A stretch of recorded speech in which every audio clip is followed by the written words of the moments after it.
아멘. 할렐루야. 오늘 이 새벽 기도의 자리로 나오신 우리 모든 성도님들과 또한 영상으로 함께 예배드리시는 우리 모든 성도님들에게 하나님의 크신 은혜와 평강이 충만하게 넘쳐나게 되시기를 먼저 주의 이름으로 간절히 축원합니다. 오늘은 로마서 2장의 말씀을 통해 의인의식을 버리라, 의인의식을 버리라 라는 제목으로 말씀을 함께 나누겠습니다. 어제 읽었던 로마서 1장 18절 이하 말씀부터는 이방인의 죄에 대한 그러한 고발의 내용이었습니다. 우리 인간들의 죄가 얼마나 악한지 하나님의 진노 아래에 놓여 있다고 성경은 말하고 있습니다. 반면에 오늘 우리가 읽은 로마서 2장 말씀은 기존 신자들의 범죄에 대한 고발 내용이라고 할 수 있습니다. 비교적 바르게 살려고 노력하고 또 하나님을 알아가려고 하는 사람들이 범할 수 있는 죄가 있다고 오늘 사도 바울은 지적을 하는데, 그것은 바로 잘못된 의인의식입니다. 그래서 오늘은 유대인들의 가지고 있었던 의인의식에 대한 그러한 문제점들을 찾아가면서 함께 말씀을 나누려고 합니다. 먼저 로마서 2장은 크게 세 단락으로 나누어 볼 수 있습니다. 먼저 첫 번째 단락은 1절에서 5절까지의 말씀으로 이방인을 판단하는 유대인들의 범죄에 대한 책망과 경고입니다. 그리고 두 번째 단락은 6절에서 16절까지의 말씀으로 율법을 알고도 행하지 않는 자들에 대한 심판입니다. 마지막 세 번째 단락은 17절에서 29절까지의 말씀으로 율법에 대한 유대인의 자부심과 하나님의 공정한 심판에 대한 내용입니다. 어느 4명의 크리스천이 서로 친구였는데 서로 자신이 가지고 있는 그러한 약점에 대하여서 정직하게 고백하는 시간을 가졌다고 합니다.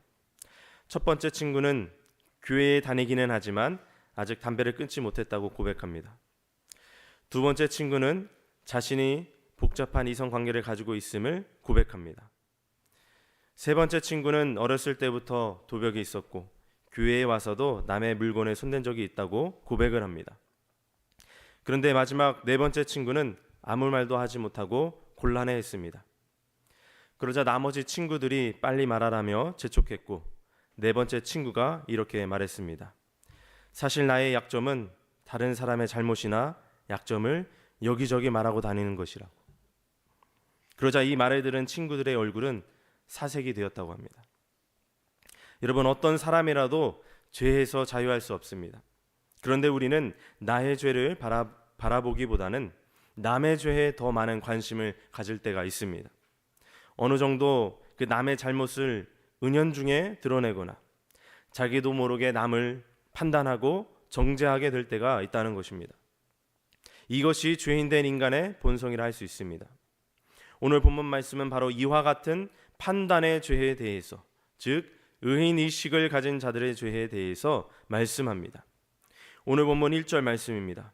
그러므로 남을 판단하는 사람아, 누구를 막론하고 내가 핑계하지 못할 것은 남을 판단하는 것으로 내가 너를 정죄함이니 판단하는 네가 같은 일을 행함이라. 여기서 남을 판단하는 사람은 하나님을 믿고 나름대로 의롭게 살아가고 있다고 생각하는 사람들, 곧 의인의식을 가진 유대인들이라고 할 수 있습니다. 그러나 아무리 도덕적으로 바르게 살려고 노력하고 또 선을 행한다고 해서 나는 죄인이 아니다라고 말할 수 있을까요? 우리는 하나님의 빛 앞에서 한 사람도 의인이라 할 수 없습니다. 그 진리의 빛 앞에서 우리의 모든 죄가 다 드러나기 때문입니다.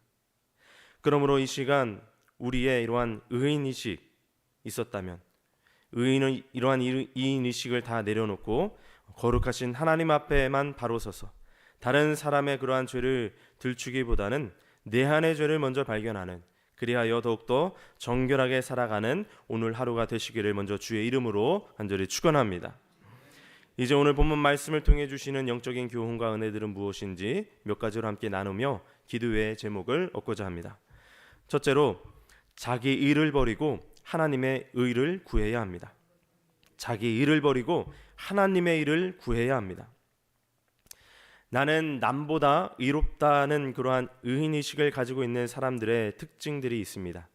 먼저는 남을 비판하는 경향이 있다는 것입니다. 이러한 사람은 오늘 본문 1절에 나오는 사람들과 같이 남을 판단하는 사람들입니다. 자신은 늘 옳고 다른 사람이 늘 문제라고 말합니다. 자신의 허물에 대하여는 관대하지만 다른 사람의 허물에 대하여는 아주 민감하게 반응합니다. 이러한 사람의 이야기를 잘 들어보면 늘 하는 이야기는 부정적인 것뿐입니다. 왜일까요? 다른 사람, 다른 것의 허물만을 보고 이야기하기 때문입니다. 이러한 사람은 영적으로 매우 교만한 사람이라 할 수 있습니다. 또 의인의식을 가진 사람의 특징은 죄에 대하여 매우 둔감하다는 것입니다. 오늘 보면 3절 말씀에 이런 일을 행하는 자를 판단하고도 같은 일을 행하는 사람아 내가 하나님의 심판을 피할 줄로 생각하느냐. 즉 남을 판단하는 사람을 향해 이러한 일을 행하는 자를 판단하고도 같은 일을 행하는 사람아 라고 말합니다. 다른 사람을 정죄하면서 결국 자신도 똑같은 죄를 범하고 있다는 뜻입니다. 자신의 죄에 대하여 매우 둔감한 사람이라 할 수 있습니다. 또 하나 의인의식을 가진 사람의 특징은 자신의 성공과 행복이 자신이 결국 선하기 때문에 얻어낸 복이라고 생각한다는 것입니다. 오늘 본문 4절 말씀에 혹 네가 하나님의 인자하심이 너를 인도하여 회개하게 하심을 알지 못하여 그의 인자하심과 용납하심과 길이 참으심이 풍성함을 멸시하느냐. 즉 이 말 뜻은 하나님의 인자하심이 너를 회개하게 했고 또 잘못이 있어도 하나님께서 다 참아주셨는데 너는 하나님의 인자하심과 길이 참으심을 무시하는 것이냐. 이러한 뜻입니다. 그렇습니다. 의인의식을 가진 사람들은 나의 성공, 나의 잘됨, 나의 이러한 잘남이 다 내가 잘했기 때문이라 생각합니다. 내가 선했기 때문에, 내가 하나님 앞에 가장 의롭기 때문에 잘된 것이라 생각한다는 것입니다. 하나님의 인자하심과 용납하심과 참으심과 인도하심은 없고 내가 남보다 의로웠다는 것만을 기억하고 있는 것입니다. 그러나 이러한 의인의식에 사로잡혀서 자기가 선하기 때문에 모든 일이 다 잘 되는 것이라고 생각하는 것은 오히려 하나님을 업신여기는 것이 될 수 있다는 것을 깨달아야 합니다. 사람들이 내세우는 자기 의는 사실 하나님 앞에서 무가치한 것입니다. 왜냐하면 우리가 내세우는 의는 인간의 눈으로는 멋있어 보일 수는 있어도 하나님이 보실 때에는 아닐 수도 있기 때문입니다. 사람이 착하다라고 말할 때 그것은 겉으로 드러나는 것을 통해 한 말이지 사실 그 사람의 속마음은 아무도 모릅니다. 하나님만이 아십니다. 그래서 우리는 하나님이 말씀하시는 참된 의가 어떤 것인지를 알아야 합니다. 오늘 보면 7절에서는 참고 선을 행하여 라고 말씀하고 있습니다. 이것이 성경이 말하는 참된 의입니다. 하나님의 의는 인내하면서 하나님의 뜻대로 순종하는 것, 하나님의 뜻을 구하는 것, 선을 행하는 것, 이것이 성경이 말하는 참된 의라는 것입니다. 그러므로 우리의 심령을 감찰하시는 우리 여호와 하나님 앞에 나의 모든 일은 다 내려놓고 이제는 하나님의 의를 구하며 살아가는, 그래야 하나님의 선한 역사를 날마다 이루어 가시는 저와 여러분 모두가 되시기를 주의 이름으로 간절히 축원합니다. 두 번째로 율법은 아는 것이 아니라 살아내는 것입니다. 율법은 아는 것이 아니라 살아내는 것입니다. 의인의식을 가지고 있었던 유대인들에게는 심각한 문제가 있었습니다. 바로 율법을 알지만 그 율법대로 살지는 않았다는 것입니다. 오늘 본문 19절과 20절 말씀입니다. 맹인의 길을 인도하는 자요 어둠에 있는 자의 빛이요 율법에 있는 지식과 진리의 모본을 가진 자로서 어리석은 자의 교사요 어린아이의 선생이라고 스스로 믿으니. 지금 읽은 이 성경 구절에서 등장하는 표현들을 살펴보면 맹인, 어둠에 있는 자, 어리석은 자, 어린아이 등등이 나오는데 이 표현들은 다 다른 이방 민족들을 지칭하는 말입니다. 그리고 유대인들은 이러한 이방 민족을 위한 선생이라고 자처하고 있습니다. 그런데 문제는 다른 사람에게 율법을 가르치기는 하지만 그들 자신이 그 율법을 지키지 못하고 있다는 것입니다. 그렇게 그들의 지식과 가르침은 아무런 소용이 없는 것입니다. 일반적으로 세상에서는 아는 것이 힘이라고 말하기도 하지만 신앙적으로 볼 때 아는 것만으로는 아무런 힘을 발휘하지 못합니다. 우리가 아는 대로 살지 않고 말만 잘 한다고 해서 다른 사람에게 어떠한 영향력도 끼치지 못한다는 것입니다. 성경에 등장하는 귀신들도 살아계신 하나님을 알았고 예수님이 하나님의 아들인 것을 알고는 두려워했다고 말합니다. 귀신들도 알긴 알았다는 겁니다. 그런데 아는 것이 그들을 구원하지는 못했습니다. 즉 우리들도 율법을 알지만 그 율법에 순종하지 않으면 그것은 귀신들의 믿음과는 별반 다를 바가 없다는 것입니다. 아는 것이 실제로 살아내져야 거기에 능력이 나타나는 것입니다. 그래서 사도 바울은 오늘 본문 21절에서 23절 말씀에 이렇게 말씀합니다. 그러면 다른 사람을 가르치는 네가 내 자신은 가르치지 아니하느냐? 도둑질하지 말라. 선포하는 네가 도둑질하느냐? 간음하지 말라. 말하는 네가 간음하느냐? 우상을 가증히 여기는 네가 신전 물건을 도둑질하느냐? 율법을 자랑하는 네가 율법을 범함으로 하나님을 욕되게 하느냐? 이게 무슨 말입니까? 다른 사람을 가르치는 네가 왜 너 자신은 가르치지 않느냐는 것입니다. 왜 언행일치가 안 되어서 하나님을 욕되게 하느냐는 것입니다. 그래서 우리 예수님께서는 우리에게 분명히 이렇게 말씀하셨습니다. 나더러 주여 주여 하는 자마다 다 천국에 들어갈 것이 아니요 다만 하늘에 계신 내 아버지의 뜻대로 행하는 자라야 들어가리라. 아멘. 이 말씀은 사실 엄중한 우리 주님의 경고입니다. 말씀에 순종하지 않는 믿음을 가지고는 천국에 결코 들어갈 수 없다는 그러한 경고입니다.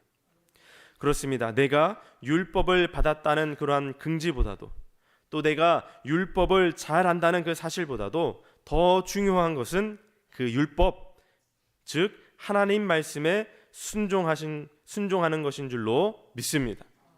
이러한 믿음으로 날마다 하나님의 말씀에 붙들린 복된 인생들이 다 되시기를 다시 한번 주의 이름으로 간절히 축원합니다.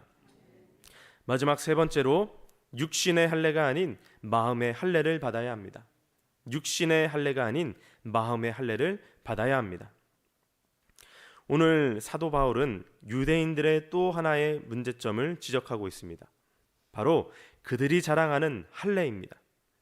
이 할례는 아브라함의 후손이라는 표시, 곧 하나님의 백성이라는 표시입니다. 모든 유대인들은 태어난 지 8일 만에 반드시 할례를 받았습니다. 문제는 유대인들이 할례를 면죄부처럼 여긴 나머지 잘못된 착각에 빠졌었다는 것입니다. 그것은 할례를 받기만 하면 자동적으로 구원을 받는다는 그러한 생각이었습니다. 할례를 구원의 수단으로 오해한 것입니다. 그런데 이러한 유대인들의 잘못된 생각과 같이 우리 믿는 자들 중에도 잘못된 생각을 갖는 경우가 있습니다. 교회만 다니면 구원을 받는다고 생각한다든지, 오랫동안 신앙생활 했으니 이제는 나는 더 이상 회개하지 않아도 자동적으로 구원을 받을 것이라고 생각하는 것이죠. 그러나 이러한 생각은 저 옛날 유대인들이 할례에 대해 생각하던 것과 똑같은 오류를 범하는 것입니다. 오늘 본문 25절 26절은 이 문제에 대해 명확하게 설명합니다. 내가 율법을 행하면 할례가 유익하나 만약 율법을 범하면 내 할례는 무할례가 되느니라.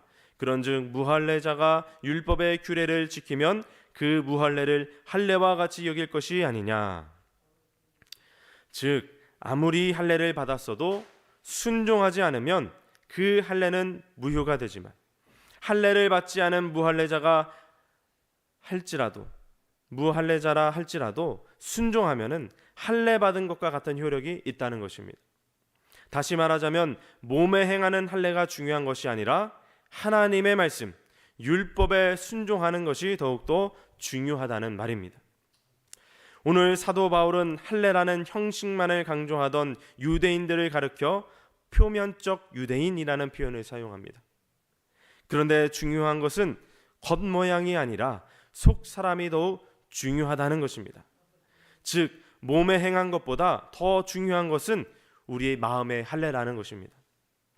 여기서 마음의 할례를 행한다는 말은 육신의 할례를 행할 때 그 남자의 생식기 포피를 잘라내는 것처럼 우리 마음에서 버려야 할 것들, 죄와 나쁜 습관과 굳어진 마음, 이러한 것들을 잘라내는 것을 말합니다. 나의 옛 자아는 죽고 주의 영으로 다시 태어나는 것이 곧 마음의 할례를 행하는 것이라는 겁니다. 그렇습니다. 육체의 할례를 행한 것으로는 참된 주님의 백성이 될 수 없습니다. 반드시 마음의 할례로 이어져야 하는 것입니다.